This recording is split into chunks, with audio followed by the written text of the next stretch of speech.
Bonjour à tous chers amis, on se retrouve peut-être une dernière fois pour cette saison de l'avant-match, cette émission que nous avons préparée spécialement aujourd'hui puisque nous avons un invité de marque à mes côtés, mes compères de d'habitude, c'est-à-dire Evie et Poussin. Messieurs, je suis ravi de vous retrouver. On n'a pas Doumé cette semaine qui fait passer des examens à l'auto-école dans le centre de Nice, donc faites attention si vous le voyez sur la route.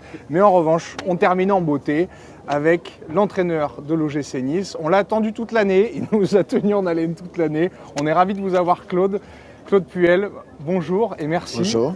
De nous rejoindre pour cette émission de l'avant-match. Alors je vous le dis tout de suite pour vous mettre un peu dans le bain, c'est une émission à la cool. Ici c'est pas le Canal Football Club, ici c'est Nice. À Cannes il pleut des cordes, des types tirent sur des plateaux de télé, mais là nous sommes sur le cours Saléa, au restaurant Le Marché, il fait beau et on va passer, j'espère, un bon moment. En tout cas on est ravis de vous avoir avec nous aujourd'hui. J'aimerais vous remercier avant qu'on démarre les thèmes parce qu'on a 4 sujets, vous allez voir. C'est assez simple comme fonctionnement parce que nous sommes des gens extrêmement simples. J'aimerais vous remercier puisque toute cette saison, et là je parle vraiment pour l'équipe de l'avant-match, ça a été un vrai plaisir de préparer cette émission parce que avec les résultats que vous avez obtenus, on est venu à chaque fois avec la banane et ça c'était beaucoup plus simple pour nous de préparer l'émission. Donc merci au moins pour ça. On démarre tout de suite avec les sujets de la semaine avec notre invité Claude Puel.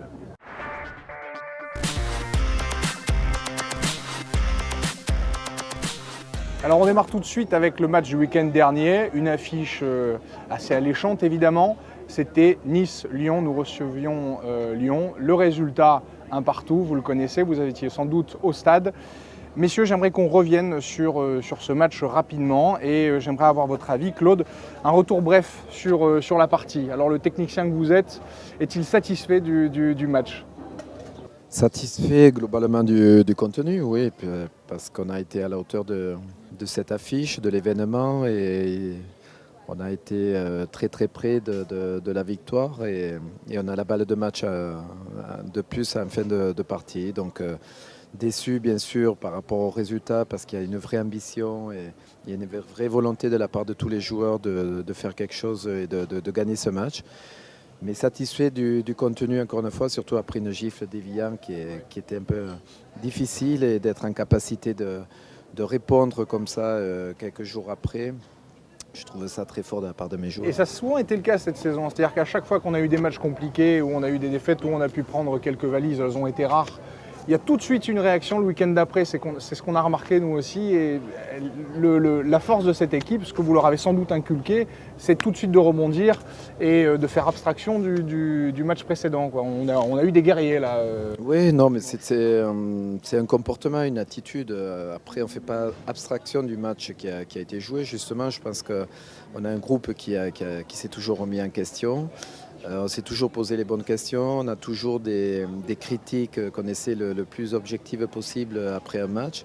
Donc quand c'est un match qui n'est pas abouti ou manqué, on en tire de suite les enseignements et de rectifier ça tout de suite. On ne reste pas sur un mauvais match avec une mauvaise attitude. Non, au contraire, on a envie de gommer. Donc on analyse très bien au niveau de la vidéo, notamment tout ce qui n'a pas été. Et puis on corrige ça, et du moins on essaie de le corriger très vite. Eh bien, écoutez, je crois qu'on a un peu la même philosophie à l'avant-match, puisque à chaque fin d'émission, on fait aussi un petit bilan. Et Doumé a été particulièrement mauvais la semaine dernière, c'est pour ça qu'il n'est pas là cette semaine. Les gars, j'aimerais avoir votre avis aussi sur le match. Claude nous en a parlé. En revanche, il y a eu un truc sympa, évidemment. Enfin, il y a eu des événements, et notamment la présentation du nouveau logo de l'OGC Nice. Et ça, c'était une réussite, avec le clapping qu'il y a eu représenté par l'illustre capot de la Populaire Sud, Choa. Ça, c'était un truc sympa. Si vous voulez bien, Claude, donner le micro à Poussin en tant qu'ancien joueur, ça t'a forcément marqué. Oui, bien sûr que ça a marqué. Je pense que c'était une belle ambiance, une belle fête pour la dernière orée. Et je pense que l'équipe et le staff méritaient vraiment un bel hommage par rapport à la saison qu'ils ont faite.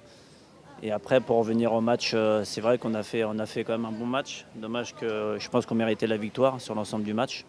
Mais c'est vrai qu'il y a eu une bonne réaction après la défaite d'Evian. Et le groupe, comme depuis le début de saison, a toujours su réagir. Et c'était vraiment bien. Je te remercie. Peut-être un mot, Lévi. Tu peux nous parler du logo, est-ce qu'il te plaît toi ce logo ? Bon, oui, bien sûr, je pense qu'il plaît la plupart des gens. Donc, non, mais écoute, c'est bien, c'est quelque chose encore de positif pour mettre justement ce club dans une bonne voie. Et pour revenir un tout petit peu par rapport au match, je pense quand même qu'on a, on a suggéré surtout cette fin de match-là, même si je pense qu'on avait l'occasion quand même si on avait un tout petit peu plus de chance, notamment Alex, qui je pense qu'il méritait son petit but à domicile. Et malheureusement, on n'a pas fait, mais l'équipe, elle était costaud. Partie, ouais. Exactement. Ouais. Bon. Mais c'est néanmoins un résultat quand même satisfaisant face à une équipe de Lyon que j'ai trouvé pour ma part assez solide et qui ne vole pas aujourd'hui à mon sens son classement. Mais nous étions présents, nous étions là et on aurait pu en effet faire le break plus rapidement. Les choses sont ainsi faites. Maintenant on va parler de vous au travers des questions que les supporters se posent à votre sujet. Claude, c'est tout de suite.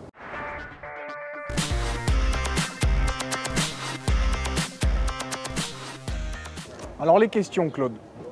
On en a trois supporters. La première question, c'est tout de suite.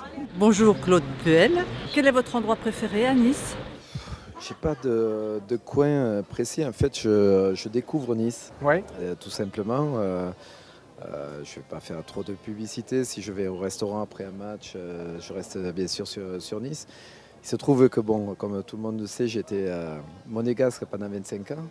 Et que je traversais pas trop du côté de Vous êtes Nice. venu vous encanailler un peu du côté niçois, c'est ça? Puis, puis c'est vrai que je découvre cette ville et voilà, je trouve que c'est une ville magnifique, superbe et j'apprends à la découvrir. Bon, même si j'ai pas beaucoup de temps parce que je passe la majorité de mon temps au centre de formation, mais au centre.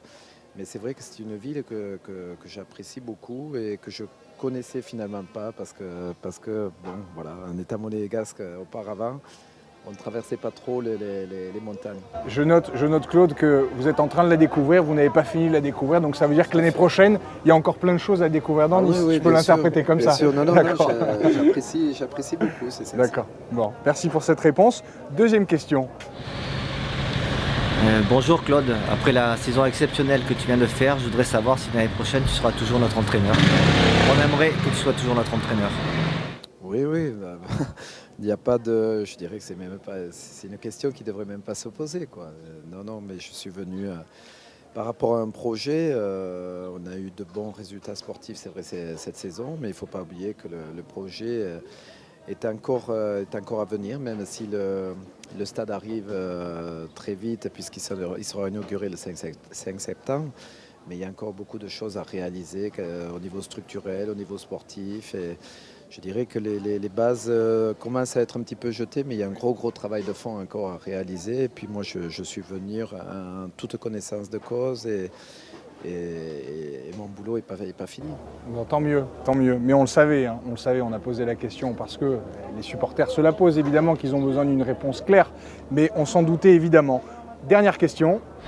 Alors déjà bonjour Claude, je voulais te féliciter pour la grande saison que tu as fait passer à l'OGC Nice, tous les supporters en sont ravis. Et je voulais savoir qu'est-ce qu'on pouvait avoir comme attente pour l'année prochaine, les ambitions du club et surtout les tiennes.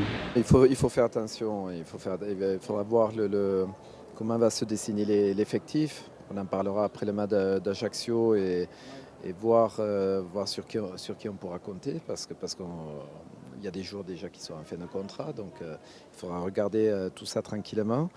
Et puis, il faut faire attention, on a vécu une très belle saison.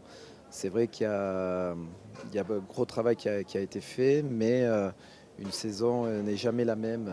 Il faut remettre le couvert et psychologiquement se préparer déjà comme 13, 14 équipes pour moi qui sont là au départ pour jouer le maintien.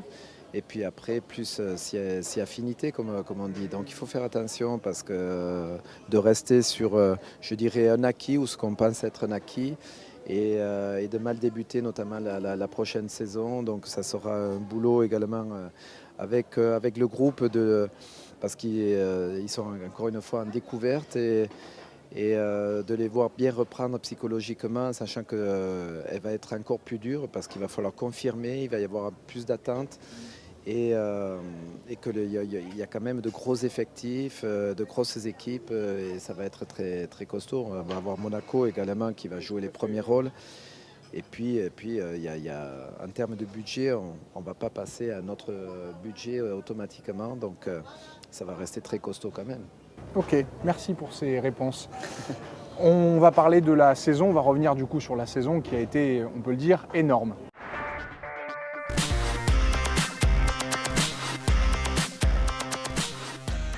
Voilà, je le disais, donc une saison déjà énorme. Elle n'est pas tout à fait terminée, il nous reste un match ce week-end, mais une saison déjà énorme. Et quelle que soit l'issue, pour certains, c'était une saison qui était inespérée. Mais en tout cas, ce qui est certain, c'est que nous n'avions pas, au tout départ, l'ambition de tenir ce rang-là au classement Evie.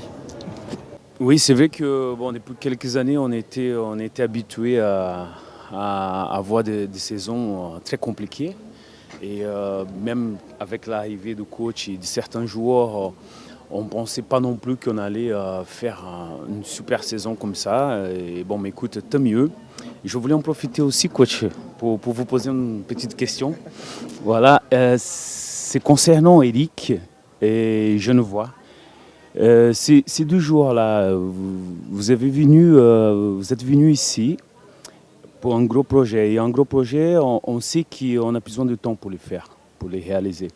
Et, est-ce que vous êtes surpris par rapport à ces joueurs comme Eric, comme Genevois, qui, on sait qu'au départ c'est un défenseur, mais qui a rendu beaucoup de services comme latéral. Est-ce que vous êtes aussi surpris par rapport au niveau de jeu que ces joueurs-là ils ont réussi à lever? C'est pas être surpris, parce que si on est surpris, ça veut dire qu'on n'est pas capable de réaliser des matchs comme ça et des saisons comme ça. Mais je dirais que tout l'effectif, si on les prend tous un par un, je pense qu'ils ont beaucoup progressé, ils ont eu des temps de jeu, ils ont eu la bonne attitude surtout je dirais de suivre une certaine philosophie, parce qu'il ne faut pas oublier qu'on a essayé de faire évoluer le jeu également, de garder cet état d'esprit propre aux Niçois et à l'OGC Nice, avec beaucoup de caractère, mais également en essayant de mettre une certaine philosophie, beaucoup plus de technique, notamment dans notre jeu. Donc au-delà d'Éric, de Romain, mais Valentin, on peut tous les citer, même les anciens, Didier, Renato, David. Je pense que tous réalisent une excellente saison, peut-être la plus belle saison de leur carrière jusque-là, à chacun. Donc c'est bien, c'est encourageant pour la suite, à condition de rester toujours je dirais, dans la positive attitude, de vouloir continuer toujours à progresser, parce qu'il n'y a pas d'âge pour progresser. C'est l'esprit conquérant, sans doute. On a vu des gars comme Meriem, comme Abriel également, qui ont fait une très belle saison. Je pense que tout le monde a été au diapason, et on ne peut pas ressortir un joueur plus qu'un autre. Mais moi, ce qui m'intéresse, c'est que les individus se développent, progressent, et le collectif également. Et je pense que ça a été le cas cette saison.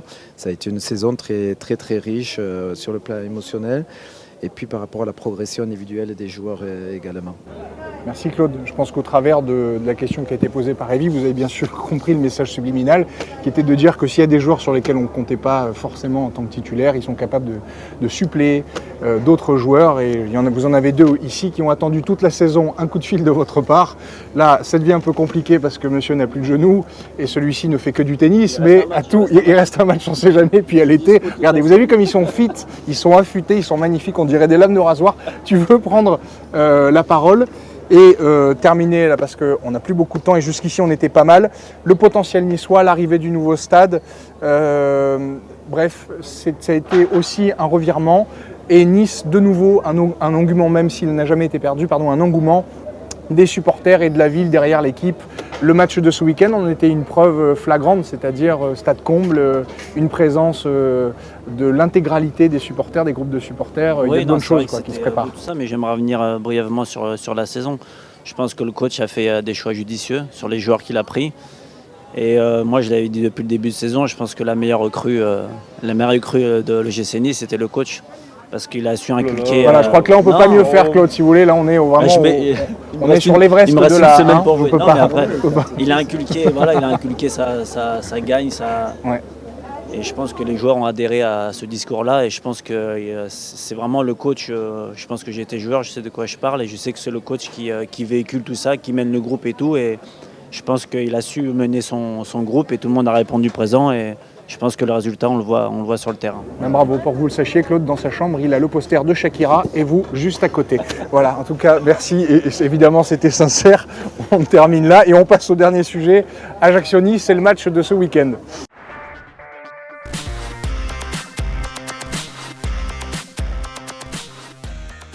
Alors le match de ce week-end, une victoire obligatoire pour rêver encore. Ben oui, puisqu'on est toujours dans la course. Et même si la saison a été extraordinaire, si on pouvait choper quelque chose de sympa comme une Coupe d'Europe l'année prochaine, ben on ne la refusera pas. On peut rêver encore, coach? Non, on ne rêve pas, on est dans le concret. Les supporters rêvent, c'est normal. Après, oui, je pense qu'il faut aller à Ajaccio, comme on l'a toujours fait à l'extérieur, à essayer d'aller glaner 3 points. On sait que ça va être un match très difficile. On doit compter sur l'adversaire. Il se trouve que sur la dernière journée, on a encore une petite chance puisque 2 concurrents directs s'affrontent avec Lille et Saint-Etienne. Un des deux peut y laisser des plumes en espérant que ce soit Lille. Voilà, mais bon, donc il ne faut pas avoir de regrets, donc il faut jouer vraiment ce match à fond. Alors du coup, j'ai une question. Est-ce que ça va être possible pour les joueurs de jouer ce match face à Ajaccio en mettant complètement de côté le match qui se profile à côté, qui est Lille-Saint-Etienne? Il faut le faire. Je pense que ça s'apprend également pour un groupe. Je pense que c'est un groupe des joueurs qui ont découvert, vécu beaucoup de choses cette saison. Ils ont découvert, je dirais, à jouer le maintien. Ils ont découvert à jouer les places, les premières places également. C'est une pression particulière. Ils ont découvert un petit peu le monde des médias parce qu'il y a eu beaucoup de sollicitations également. Sollicitations sûrement d'agents, d'entourage, de clubs, etc. Il y a eu beaucoup de nouveautés, beaucoup de jeunes qui sont arrivés également. Et là, ils apprennent, je dirais, à faire fi un petit peu de ce qui peut se passer autour, de se concentrer sur le jeu, de ne pas se concentrer sur le résultat, parce que là, on en oublie un petit peu les fondamentaux et on peut passer à travers. Et je pense que ça a été le cas dans certains matchs. Donc voilà, pour moi, c'est une découverte. Cette saison, c'est une découverte pour la majorité des joueurs. Et sur ce dernier match, il faut essayer de réciter et de ne pas penser à l'enjeu. Bon, c'est plus facile à dire qu'à faire, mais ça passe par là. Bon, on vous fait confiance pour leur transmettre cet état d'esprit de toute façon tel que vous l'avez toujours fait jusqu'ici. Messieurs, peut-être l'un de vous deux voudrait réagir aussi sur le match de ce week-end, sachant que, ça c'est aussi un point, on n'a pas été épargné, vous n'avez pas été épargné par les blessures notamment et les autres absences au sein de l'effectif. Oui, je pense que là, on a été épargné par les 6 premiers mois. On se disait, mais c'est super, hein. C'est très rare. Et puis à partir de janvier, c'est vrai qu'on a été décimé par moments à travers les blessures, à travers les suspensions. Et c'est ce qui a été fort dans ce groupe, de répondre toujours présent. Et c'est pour ça qu'on ne peut pas en prendre un plus que l'autre, même s'il y en a qui ont été en vitrine. Vraiment, le groupe a répondu à l'unisson. Et même ceux qui avaient moins de temps de jeu, ont élevé leur niveau de jeu, répondu présent.